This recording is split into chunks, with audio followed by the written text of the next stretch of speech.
Companheiros, nós iremos estudar o livro Nosso Lar, capítulo 17, de nome Em Casa de Lísias. O livro Nosso Lar foi psicografado por Francisco Cândido Xavier, ditado pelo espírito André Luiz.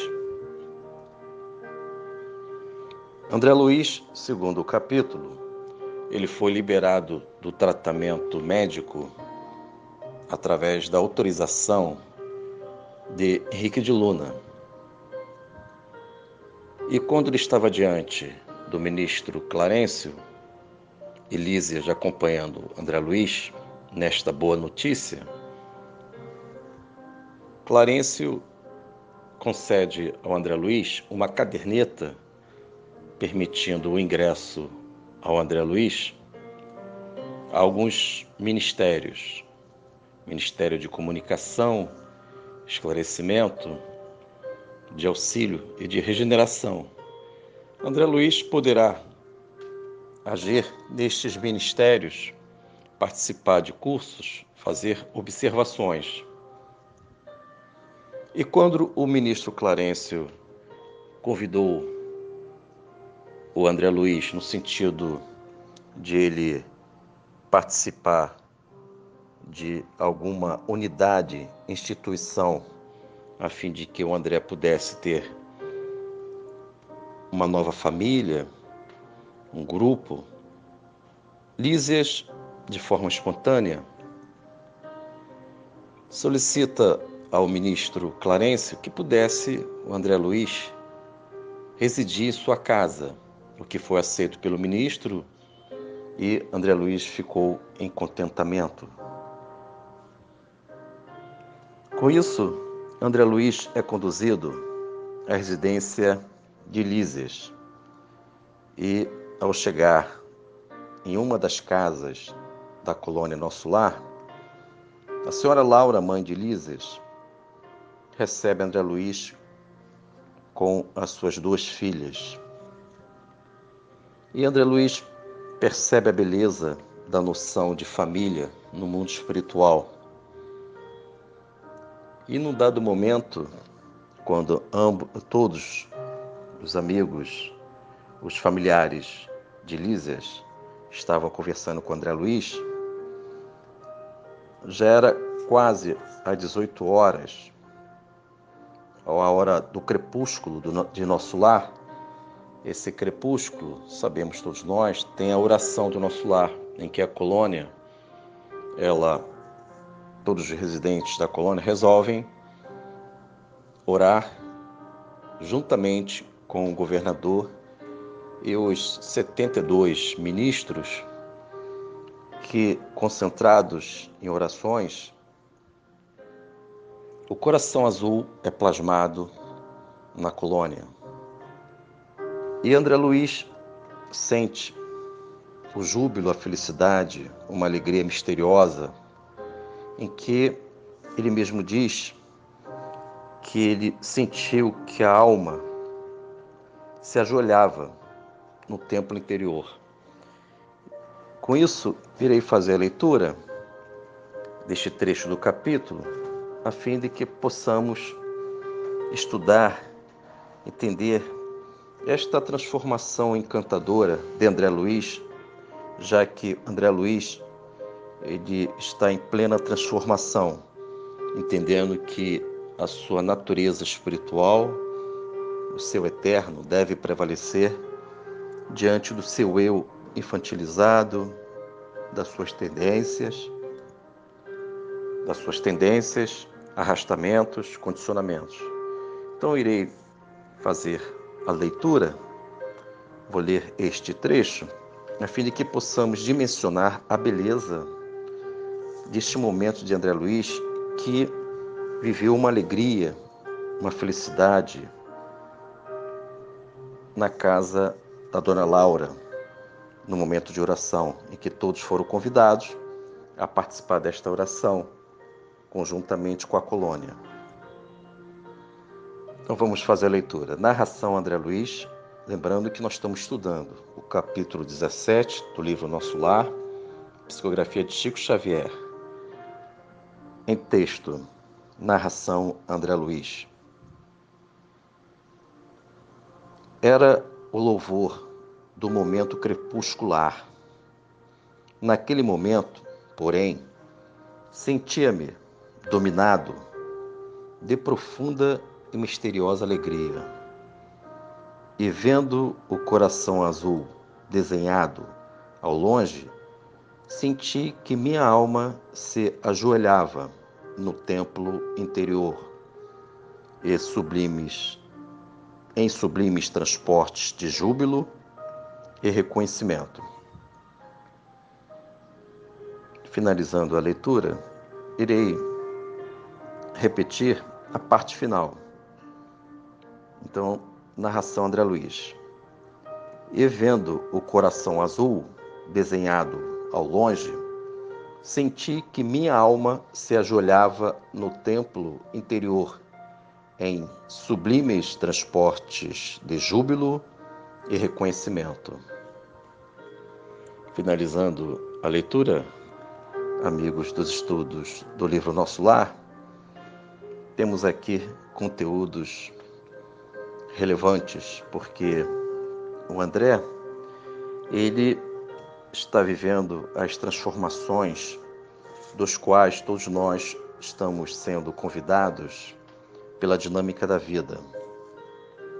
E André Luiz, literalmente, ele está saindo da condição de seu passado, como nós já estudamos em capítulos anteriores, passado do médico vaidoso, dos excessos, e o André entendeu o sagrado que reside em si mesmo. E ele, de forma até poética, encantadora, ele diz que minha alma se ajoelhava no templo interior, em sublimes transportes de júbilo e reconhecimento. Tais conclusões de André Luiz favorecem a todos nós no sentido de vivermos a lei de adoração. Como é fundamental a lei de adoração que é prevista no livro dos Espíritos, e na lei de adoração, uma das suas variações é a oração. A oração, ela está vinculada à lei de adoração. Quando nós oramos, nós damos vida à nossa alma, avivamos a nossa alma, o nosso espírito. E ao sentir pelo nosso espírito, nós nos sentimos sagrados, nós percebemos pelas nossas sensibilidades espirituais que temos um templo interior, conforme diz o André Luiz. E no livro dos Espíritos, na questão 11, na nota de Allan Kardec, eu só vou me fixar no estudo de hoje, na nota de Allan Kardec, segundo Allan Kardec, ele diz e explica que quando o senso moral cresce em nós podemos, pelo pensamento, penetrar no âmago das coisas, na essência das coisas. Isto é, pelo pensamento, nós podemos alcançar, quando crescemos moralmente, quando crescemos em espiritualidade, pelo pensamento, alcançamos a essência das coisas e da vida. O André Luiz está literalmente vivendo esta orientação do professor Allan Kardec, em nota na questão 11 do livro dos Espíritos. Porque pelo pensamento, em estado de devoção, André Luiz está orando, e ele sentiu que a sua alma se ajoelhava, se curvava diante do templo interior do seu sagrado, quando ele estava orando na residência de Lísias, na colônia Nosso Lar, no momento do crepúsculo, em que todos oram. E deixa claro para todos nós, amigos, que as transformações, elas são vitais e no momento da adoração a Deus, ao Cristo, a Jesus, a vida maior, nós ganhamos a capacidade de sentir esta alegria misteriosa em que André esclarece. E no próprio Evangelho do Senhor Jesus, ele nos orienta dizendo o seguinte: quem quiser salvar a sua vida, a perderá. Mas quem perder a sua vida por minha causa, a salvará. Encontra-se no Evangelho de São Mateus. Então André Luiz se ajustou a esta orientação das Escrituras Sagradas do Senhor Jesus, que o André, a fim de ele salvar a sua vida, já que ele ganhou consciência que ele é eterno, ele se encontra em nosso lar, ele entendeu muito bem, com clareza, que ele deve salvar a si mesmo, mas ele terá que perder algumas tendências, perder características em que ele, lamentavelmente, cultivou na última encarnação e nas demais encarnações. Ele negou a sua natureza espiritual e prevaleceu o materialismo, as ilusões da vida. Tais ilusões criaram no mundo mental de André Luiz, elaborado por este, uma certa prisão esta que nós já estudamos, é o cárcere, em que o ministro Clarencio explicou que estas características negativas, vaidade, egoísmo, orgulho, elas têm a capacidade de roubar a chave do nosso cárcere. São símbolos. Uma vez que eu aceito o orgulho, o egoísmo, e não tenho interesse de superar estas chagas da humanidade, eu me aprisiono. E, ao me aprisionar, eu vou impossibilitando de crescer, de avançar. E entrego a minha vida, que é a chave nesse simbolismo, ao egoísmo que dirige o meu comportamento, me conduzindo, me direcionando aos abismos da vida, perigosamente.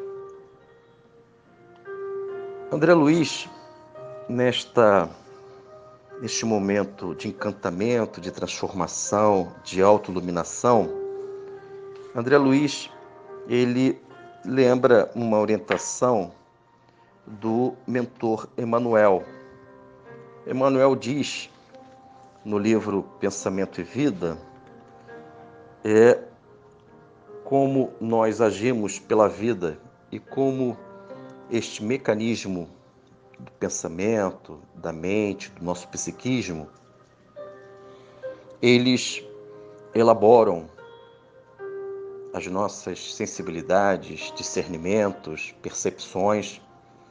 E neste livro Pensamento e Vida, no primeiro capítulo, segundo o mentor Emmanuel, ele diz o seguinte: o reflexo esboça a emotividade. A emotividade plasma a ideia. A ideia determina a atitude. Então temos aqui, amigos, o reflexo, emotividade, ideia, atitude. Então, segundo Emmanuel, ele diz: o reflexo esboça a emotividade. A emotividade plasma a ideia, importante. A emotividade, a emoção, ela forma as ideias. Então, a nossa emotividade deve ser trabalhada, sublimada, direcionada para o bem maior.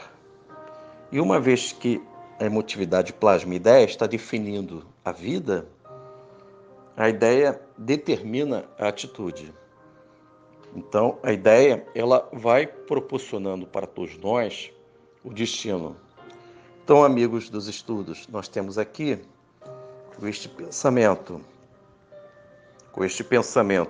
do mentor Emmanuel, nós podemos, neste olhar, nestas conclusões de conteúdos inteligentes do mentor Emmanuel, analisar e refletir, detalhar este momento de devoção, de transformação profunda do André Luiz. Então vamos analisar pelo olhar de Emmanuel, pelos conteúdos orientadores de Emmanuel.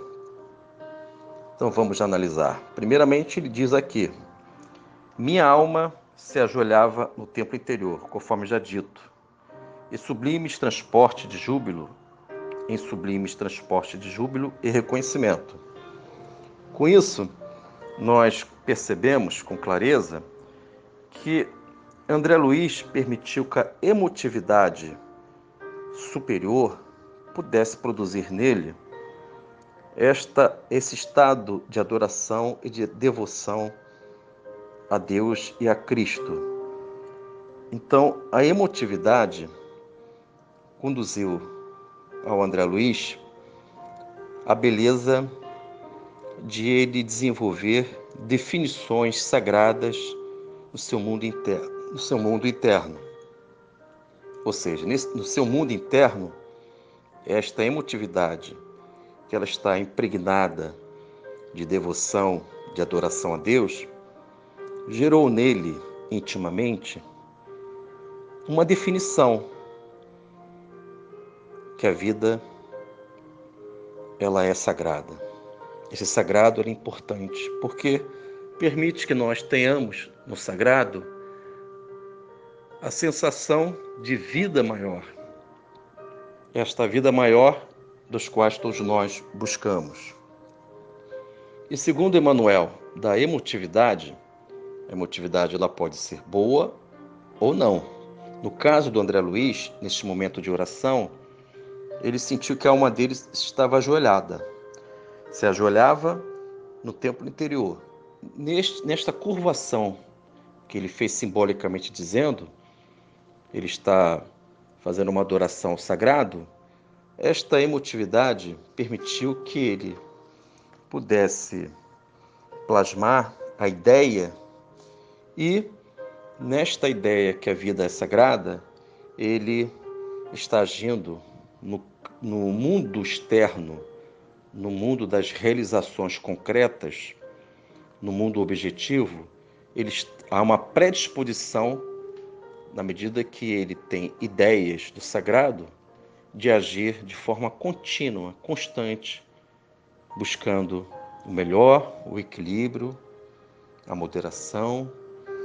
Então, amigos dos estudos, nós temos aqui esta orientação, este conteúdo interessante, envolvente, do mentor Emmanuel, que encontra-se no capítulo 1 do livro Pensamento e Vida, que ele fala a respeito que o reflexo esboça a emotividade plasma a ideia determina a atitude.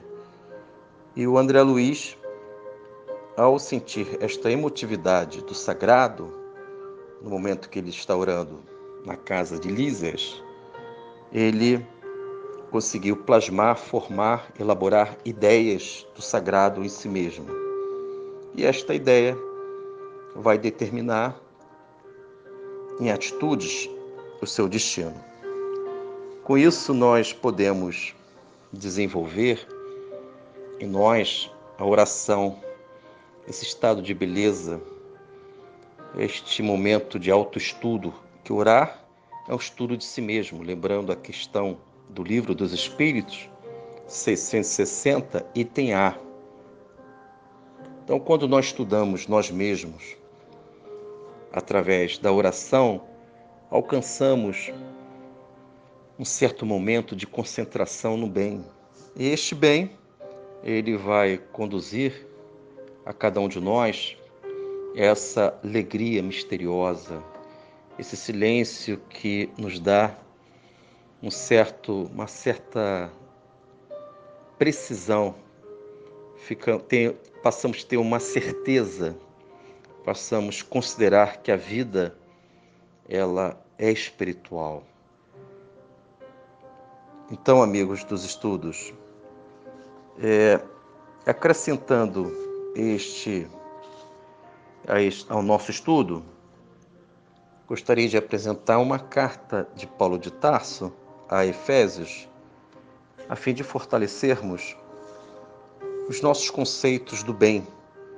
Eu estou aqui estudando um trecho do capítulo 17 do livro Nosso Lar, em casa de Lísias, em que André Luiz, orando com a família de Lísias, ele sente uma felicidade, uma alegria misteriosa, e ele traz o que está operando, quando ele está orando, operando no seu mundo interno. Ele diz que ao ver o coração azul desenhado ao longe, ele sentiu que a alma dele se ajoelhava no templo interior. E ele sentiu em sublimes transporte de júbilo e reconhecimento. Diante disso, nós estudamos ainda há pouco que o Emmanuel diz que a emotividade, Emmanuel menciona que a emotividade, ela plasma a ideia. E a ideia determina a atitude, gerando os nossos destinos. Então, entre a emotividade e a ideia, se a emotividade tem a capacidade de plasmar, formar ideias, nós devemos, entre a emotividade e a ideia, devemos instruir, proporcionar fortalecimento nessa transição das nossas emoções perante as nossas ideias. Então, segundo Paulo de Tarso, ele diz o seguinte na carta enviada para Efésios: portanto, tomai toda a armadura de Deus, para que possais resistir no dia mau, e havendo feito tudo, ficar firmes. Finalizamos a leitura. Então, amigos dos estudos, devemos, entre a emotividade, segundo a orientação de Emmanuel, e a ideia, ela vai determinar as atitudes, nestas transições, nestas etapas, nestas passagens, nós devemos pontuar, fixar esta orientação da armadura de Deus, segundo o apóstolo Paulo de Tarso, que ele diz: portanto, tomai toda a armadura de Deus. Então, a nossa emotividade, ela deve, simbolicamente dizendo, se vestir, tomar a vestimenta da armadura de Deus, que são as disciplinas espirituais, a reforma íntima, o perseverar nos valores eternos da vida maior, da vida em Cristo. E ele continua aqui, Paulo, para que possais resistir no dia mau. Esta beleza de nós resistirmos, essa resistência do bem perante as dificuldades da vida, vai proporcionar a todos nós, irão proporcionar a todos nós o fortalecimento desta armadura de Deus, porque uma vez que a nossa emotividade, ela oscila, ela tem movimentos, às vezes, incontroláveis, quando eu consigo, mentalmente, em pensamento e ideias, pela via intelectual, desenvolver esta armadura de Deus, que são ideias luminosas, que devem visitar a minha emoção, a fim que a emoção seja controlada pela razão em Cristo, que podemos aqui configurar, apresentar como armadura de Deus, eu consigo evitar que ideias venenosas, sem a base do Evangelho do Senhor Jesus, possam definir o meu destino. Então, amigos, no todo, o importante, o vital é isso: trazer este símbolo de André Luiz que ele sentiu no momento de oração, que a alma dele, de André Luiz, se ajoelhava diante do seu templo interior. Este símbolo, esta imagem devemos arquivar, guardar em nosso coração, fixar em nosso espírito, porque está contido neste símbolo, ajoelhar-se, valores profundos do sagrado, que podem nos libertar, propiciar asas da angelitude que nós temos. Existe essa leveza em nós, mas para que possamos viver o sagrado, devemos nos ajustar ao raciocínio, à orientação do mentor Emmanuel, que ele diz que o reflexo esboça a emotividade. A emotividade plasma a ideia, e a ideia determina a atitude. Entre a emotividade e a ideia, a atitude, ou seja, dessas etapas, emotividade, ideia e atitude, devemos pontuar, fixar as armaduras de Deus. Não agir no primeiro impulso, conforme a questão 463 do Livro dos Espíritos. Cuidado com o primeiro impulso. A emotividade descontrolada, ela pode propiciar impulsos perigosos que vão gerar lágrimas, consequências da lei de causa e efeito. Amigos dos estudos, que Jesus nos abençoe. Fiquem na paz. Vamos ficar firmes, conforme diz Paulo de Tarso em sua carta a Efésios. Ele diz que, conforme já mencionamos, tomai toda a armadura de Deus, para que possais resistir no dia mau, e havendo feito tudo, ficar firmes. Vamos ficar firmes em Deus, firmeza no bem, perseverar, porque o Senhor Cristo está conosco. Fiquem na paz.